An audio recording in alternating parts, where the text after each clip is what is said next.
Районыбыз мәктәпләрендә һәм балалар бакчаларында 2700 бала белем һәм тәрбия ала. Быел да укучыларыбыз һәм мөгаллимнәребез сынатмады. Мөслим гимназиясеннән Нәргизә Авзалова һәм лицейдан Мәдинә Мирзаханова химия фәне буенча бердәм дәүләт имтиханын 100 баллга тапшырды.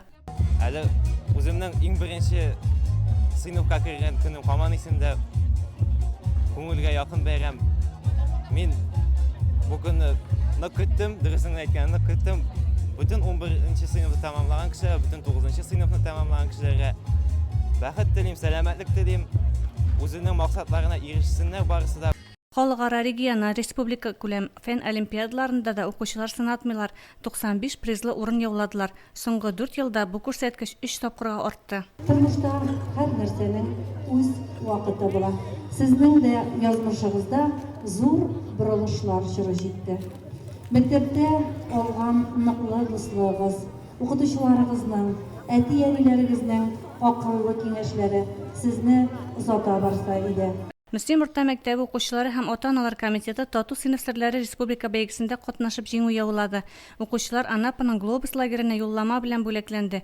Узган елга абсолют җиңүчен әзерләгән район буларак, мөслимлеләр быелгы финалистларны үзендә кабул итте.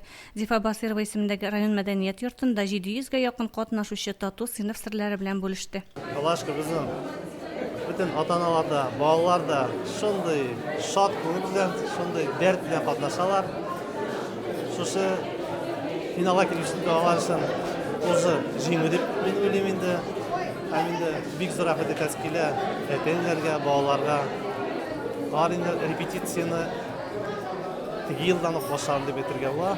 Анда 1 ел буе шөгыльләнеп, үзләрен эшләрен читкә куеп, тормыш мәшәкатьләрен шушындай дәрәҗәләргә лаеклылар. Бик зур рәхмәт аларга. Укучыларга киләчәктә һөнәр сайларга ярдәм итү максатыннан мәктәпләрдә махсус юнәлешле сыйныфлар уңышлы эшләп килә.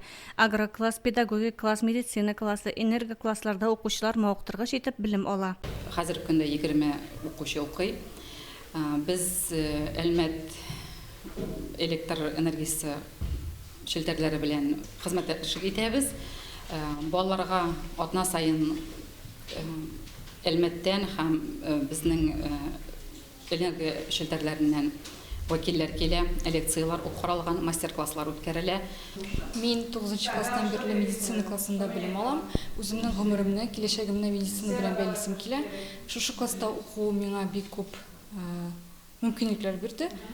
Без биология һәм химия фәннәрен тирән уку белән шөгыльләнәбез. Без мәктәптән тыш медицина белән бәйле бик күп чараларда, олимпиадаларда катнашабыз. Монда эшләрдә катнашу миңа бик күп мөмкинлекләр тудыра. Миңа бик кызык һәм миңа бик ошый. Татарстанда татар теле һәм рус телләрен өйрәтүдә югары күрсәткечләргә ирешүче балалар бакчалары арасында Мөслимнең Карлыгач балалар бакчасы коллективы иң яхшы билингваль балалар бакчасы грантына ия булды. 13-нче елдан башланган киткән иң яхшы билингваль балалар бакчасы конкурсында без быел җиңү яуладык. Без инде беренче сынаны 15-нче елда алган идек.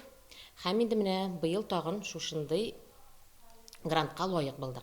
Без инде бу бәйгегә бик нык әзерләндек. Безнең инде коллектив шул хәтлек тырышты инде, тәрбиячеләр дә, ата-аналар да, мәгариф бүлегендән дә безнең инде җитәкчеләребез безгә ярдәм кулы суздылар. Офык мәктәптән тыш эшләр үзәгендә ел дәвамында берничә тапкыр республика күләм ярышлар узды. Анда мөслимлеләр сынатмады. Казан шәһәрендә халыкара форум кысаларында мәктәптән тыш эшләр үзәге мини-роботлар көрәшендә мактаулы урын яулады. Безнең районга 8 төбәктән килделәр, 53 катнашчы. Безнең инде бу ярыш икегә бүленә. Берсе симуляторда йөртсәләр балалар, икенчесе инде ул реаль дроннарда йөртү. Республика хөкүмәте ярдәме белән Мөслим гимназиясендә капиталь ремонт үткәрелде. 2003 елда сафка баскан бина быел беренче тапкыр төзекләндерелде. Биредә өлешчә түбә, җылыту системасы ишекләре алыштырылды, бәдрәфләр яңартылды. Мәктәп ачылганнан бирле алыштырылмаган ремонт кермәгән өлешләргә керде. Безнең отопление системасы алыштырылды. Тулысынча салкын су системасы, актовый спортзал түбәләре инде су үтәйде, яңгыр сулары инде аларда алыштырылып, косметик ремонт ясалды. Быел Муслим лицейы хәрби патриотик юнәлештәге проект белән катнашып, Белем Россия берләшмәсе грантын отты. Бу грант кысаларында Муслим лицейында уку елы башыннан ук матур чаралар уздырыла. Бүгенге көндә 1941-1945 еллардагы хәрби вакыйгаларын үз күзләре белән күрешләр саны кими бара. Без үсеп килүче яшь буын, үз гомерләрен, сәламәтлекләрен биргән, дошманнарны җиңгән кешеләрне белергә һәм истә тотарга тиеш. Ел ахырында традиция буенча мәгариф хезмәткәрләренең һөнәр бәйгеләре узды. Ныклы әзерлекле педагоглар, балалар бакчалары тәрбиячеләре үзләренең осталыкларын республика күләмендә сынаячак. Быел инде конкурс ул үзгәрәк. Чөнки аның конкурсный испытание дип әйтгәндә, урысча әйтеп әйткәндә, аларда бераз үзгәрешләр бар.